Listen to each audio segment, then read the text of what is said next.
You're watching Cable 8, Greensboro Community Television.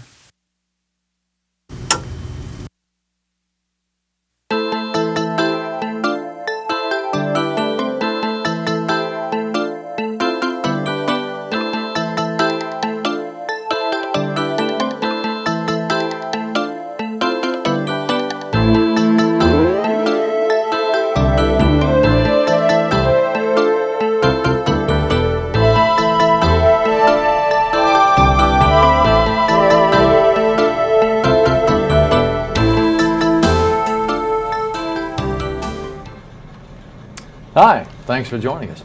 This is going to be a musical edition of Greensboro Glimpses on this particular program. I'm very happy to welcome back Nate Beversluis on my far left, who is the assistant conductor of the Greensboro Symphony and also the conductor of the Greensboro Pops and the Greensboro Youth Orchestra. Nate, thanks for coming back. Thanks for having me. And in the middle, we're delighted to have Elvis Presley as a special guest on this program today. Now, Elvis is here disguised as Stephen Freeman, who claims that he's an Elvis impersonator, but should I call you Elvis or Stephen? Stephen will be good. Stephen's good. Yeah. All right. Yeah. Thank you so much for joining us, Stephen. And he's here because of an upcoming program that the Greensboro Symphony Orchestra is going to have. The annual holiday concerts, which are always a big hit in this community, are right upon us. So we're going to talk some about that. We're going to give Stephen, as Elvis, a chance to regale us a little bit with maybe some music. And so stay tuned. You're going to really enjoy, I think, what we have to talk about on this program. Nate, let's start off with talking a little bit about the program itself. It's the first one, the one here in Greensboro, is December 14th. That's what, a Friday night. That's right. And that'll be at the Coliseum. Mm-hmm. What's in store? Well, we have something very unusual this year.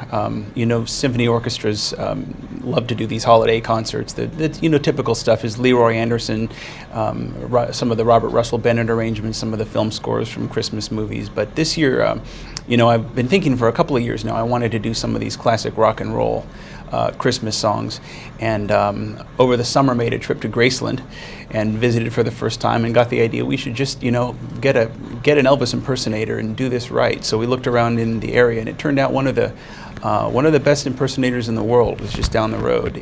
That's Stephen, right next to me here, yeah. and who lives in Winston-Salem. And we spoke with Stephen and asked him if he'd be interested in joining us, and here he is. Yeah. So is it going to be an all Elvis program? Or? It's not all Elvis. The first half of the concert is some of the more traditional stuff that the orchestra does.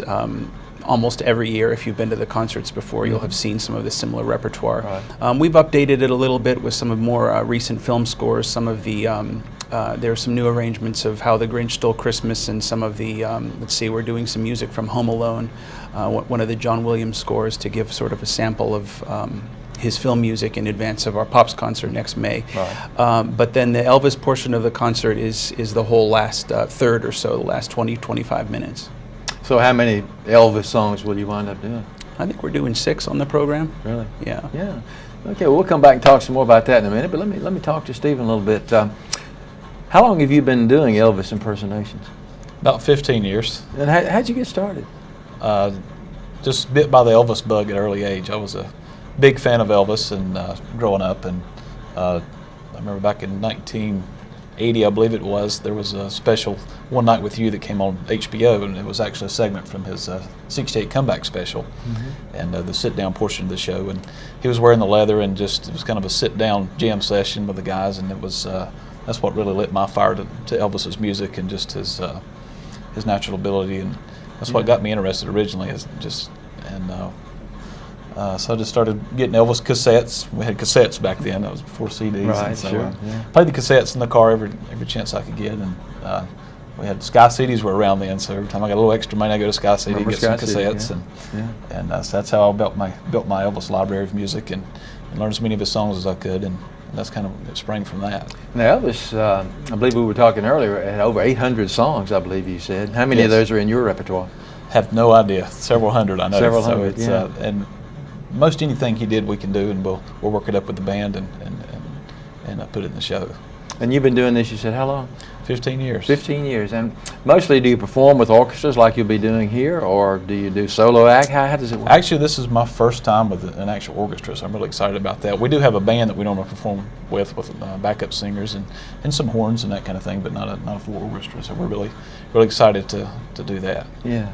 Yeah. What does it take to get started? I mean, you got interested in Elvis. How do you get yourself out and before the public and get hired for gigs, as we say in the trade?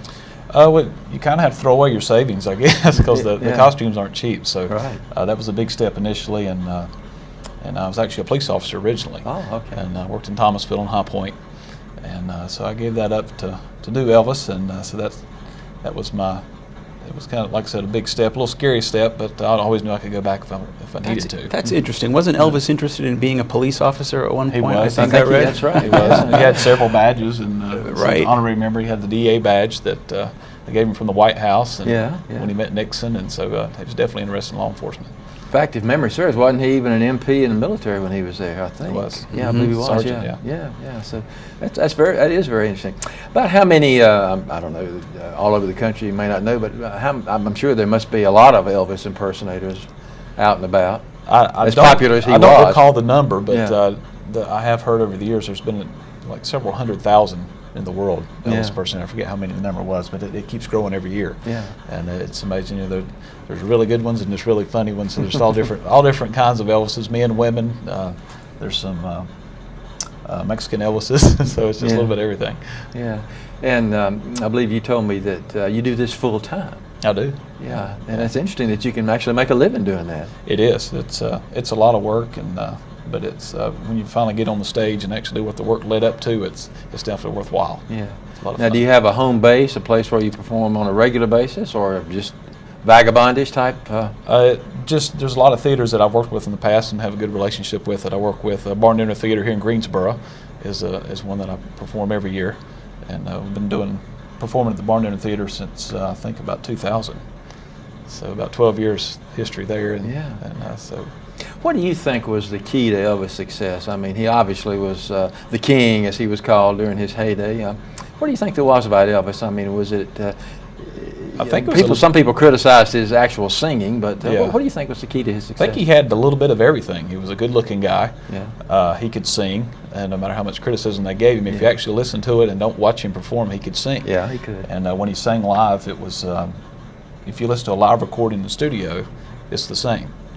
He just had a good ear. He wasn't out of pitch. He sounded good live or on the record. So, and I think just the fact that he had such a big library of songs that he'd done. You may not like rock and roll, but you like gospel. You may like country. You may like ballads. So he sang a little bit of everything. He did. And so that gives you a broader base of people to actually enjoy your music and maybe bring them into another genre that they're not accustomed to hearing. So I think it's just a lot of things. And he was a good person, and just his story coming from nothing and rags to riches, but he stayed humble and gave back to the community. A lot of people don't realize what a humanitarian that Elvis really was. And if you study that, you can kind of see where his heart really was. And I think that's had a lot to do with it. Very, very interesting. Of all the Elvis songs that you've done or that you know, what's your favorite? That's a real tough one. Yeah. And that kind of changes, actually, over the years. Yeah. I'll get hooked on one for a while.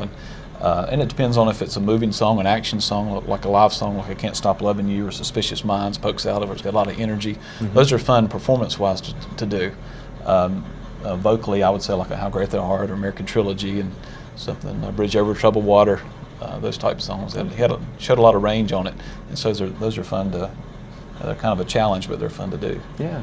Could we ask you to give us a sample of Elvis singing? We may come back and do that again before the show's over.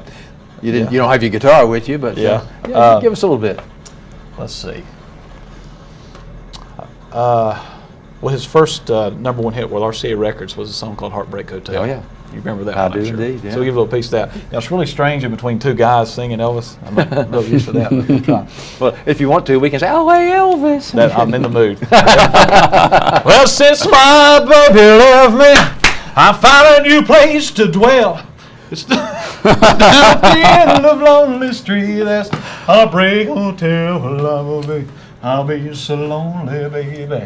I'll be so lonely. I'll be so lonely I could die. There we go. All right, very All good. right. We'll come back and get you to do some more in just a minute.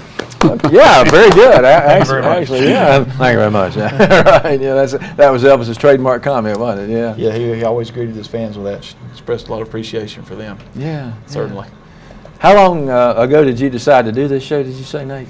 Well, it's been on the back burner for quite a while. I've been an Yeah. Elvis fan since just Oh, like you have Steven, too, since the huh? time I was growing up. Yeah, but you know, it's the kind of thing that could be done really well, or it could not be done very well. And I wanted to make sure we had the right the right ingredients to do it right. So this year seemed like the year to try it. Well, you probably dispelled a myth and maybe busted a stereotype, because a lot of people think of a classical musician. I mean, someone like yourself who, you know, is at home conducting a symphony orchestra wouldn't care for the type of music that Elvis did. But you say you were an Elvis fan too, huh? I was a fan of a lot of different kinds of music Yeah. from a young age, and I think Elvis's music in particular has. Stephen mentioned it earlier. It has so many ingredients. I think he may be one of the more musically misunderstood figures in rock and roll or in any kind of music, because I think people think of him as sort of a pop icon. But when you really look into it and listen into it, there's a lot of material in there. There's influence ranging as far back as opera. Mario Lanza, he listened to Mario Lanza. He listened to opera. He listened to gospel. He listened to a lot of the R&B, the soul music from the 1940s, and church influence, and Stephen mentioned country influence. I'm probably leaving out a lot of things you're thinking of, but there was just a huge amount of there's just a huge amount of cultural history in his music, I guess you could put it that way, and I appreciate that part of it. There's a side of him that's fun and just kind of this sort of kind of rockabilly type of thing, but then on the other end of that spectrum, you got music with some real depth, where those lyrics are really about something. I think Stephen said it before when he said heart. I think when I listen to Elvis, I feel that one of his strongest attributes was the ability to pick songs that he felt the kind of personal attachment to, that enabled him to really reveal something about himself through that lyric. Told a story. Tell a story. Yeah. And that's no different from in its own way. That's no different from what we need to do with Brahms' piano quartet. Yeah. Well, that brings up something else I wanted to ask you. Now, I know from orchestras that I used to play in, very often when we do a program like this or something like that, we'd have to bring in other musicians who were more adept at that particular type of music. Are you using primarily the same musicians in the Greensboro Orchestra that you use all the time for this program? We're using all Greensboro Symphony All the musicians, same, huh? and actually, I must say they are an extremely versatile lot. I think we were talking for a few minutes before the show about how orchestras have different kind of levels of enthusiasm about playing music outside of rock and roll, outside of classical music, such as rock and roll or jazz or whatever. And one of the remarkable things about the Greensboro Symphony musicians is that they all there's a wide range of backgrounds in there, and a wide range of a very eclectic range of musical taste. Wiley Sykes, our drummer, comes to mind, who's a classically trained percussionist, but also a wonderful rock and roll and jazz drummer. Some of the brass players come to mind as being people who are very adept at playing in an orchestral setting and stylistically very comfortable in the big band and jazz sort of settings. So I think this is a perfect bunch of people to do this style with. Well, they seem to enjoy it. Every Pops concert that I go to with the Greensboro Orchestra, I mean, they really seem to get into it and enjoy it. So I think the audience will be in for a treat. And you're going to do this basically 3 times, right? You've got the one here in Greensboro on the 14th. Right. And then there's one in Burlington, I believe, on the 16th? On the 16th. And interestingly, both of those venues Elvis himself performed at. I read recently the Coliseum here was one of his favorite venues.